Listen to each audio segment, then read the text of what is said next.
നമ്മൾ അൺട്രീറ്റഡ് ഫൈബ്രോസിസിൻ്റെ കോംപ്ലിക്കേഷനെ കുറിച്ചാണ് കഴിഞ്ഞ ദിവസങ്ങളിൽ നമ്മൾ ചർച്ച ചെയ്തുകൊണ്ടിരിക്കുന്നത്. അതിൽ ഏറ്റവും പ്രധാനപ്പെട്ടതും ചിലപ്പോൾ ഏറ്റവും ഡേഞ്ചറസും ആയിട്ടുള്ള ഒരു കണ്ടീഷനാണ് ഞാനിപ്പോൾ ഈ കാണിക്കാൻ പോകുന്നത്.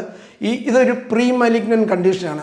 ഇത് നമ്മൾ ട്രീറ്റ് ചെയ്യാതിരുന്നു കഴിഞ്ഞാൽ ഈ റെഡിഷ് കളർ ഇങ്ങനെ കാണുന്നത് ട്രീറ്റ് ചെയ്തിരുന്നാൽ കുറേ നാൾ കഴിയുമ്പോഴത്തേക്ക് ഇത് ക്യാൻസറായിട്ട് മാറും. ട്രീറ്റ് ചെയ്താൽ തന്നെ ഇത് ക്യാൻസർ ആകാനുള്ള സാധ്യത കൂടുതലുണ്ട്. അതുകൊണ്ട് ഈ ഒരു സ്റ്റേജിലോട്ട് പോകരുത്. വന്നു കഴിഞ്ഞാലും നമ്മൾ സർക്കംസിഷൻ ചെയ്താലും ഇത് ചിലപ്പോൾ പല സമയങ്ങളിലും ഈ ക്യാൻസർ ഉണ്ടാകുന്നതിന് ഒരു പ്രൊട്ടക്ഷൻ ആകത്തില്ല.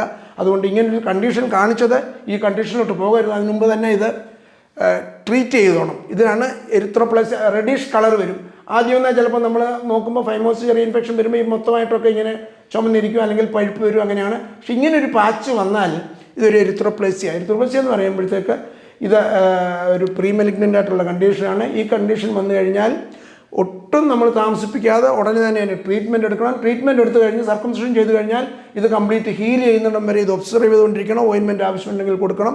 അങ്ങനെ ഈ പേഷ്യൻറ്റിനെ ഫോളോ അപ്പിൽ വെക്കണം. ഭാവിയിൽ എപ്പോഴെങ്കിലും വേണമെങ്കിൽ ഇതിനകത്തൊരു ക്യാൻസർ ഡെവലപ്പ് ചെയ്യാനുള്ള സാധ്യതയുണ്ട്. അതുകൊണ്ട് ഇതൊരു അലാമിങ് കണ്ടീഷനാണ്. ഇത് വരുന്നതിന് മുമ്പ് തന്നെ ട്രീറ്റ് ചെയ്തോണം. ഇത് ഞാൻ കാണിച്ചത് ഇങ്ങനെയും കോംപ്ലിക്കേഷൻ വരാം എന്ന് കാണിക്കാൻ വേണ്ടി മാത്രമാണ്. നന്ദി. മറ്റൊരു വിഷയമായി വീണ്ടും കാണാം.